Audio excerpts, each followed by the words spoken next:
నేడు అసెంబ్లీలో ఏపీ ప్రభుత్వం బడ్జెట్ ప్రవేశపెట్టనుంది. 2026-27 ఆర్థిక సంవత్సరానికి బడ్జెట్ 3,38,000 కోట్ల నుంచి 3,48,000 కోట్లు ఉండొచ్చని అంచనా వేస్తున్నారు. బడ్జెట్ ను ఆర్థిక మంత్రి పయ్యావుల కేశవ్ ప్రవేశపెట్టనున్నారు. సూపర్ 6 పథకాలకు తొలి ప్రాధాన్యం ఇచ్చే అవకాశం ఉంది.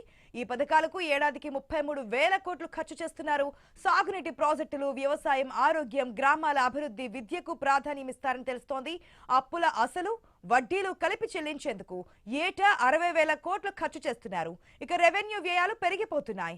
అన్ని ప్రభుత్వ శాఖలకు కలిపి వచ్చే ఆర్థిక సంవత్సరానికి దాదాపుగా 5 లక్షల కోట్ల అవసరమని ప్రతిపాదనలు సమర్పించాయి.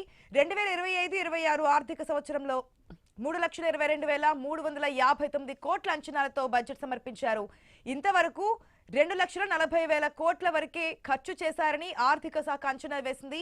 జనవరి నెలాఖరు వరకు ఏపీ రెవెన్యూ రాబడి 1,40,540 కోట్లు ఉంటుందని ఆర్థిక శాఖ అధికారులు వెల్లడించారు.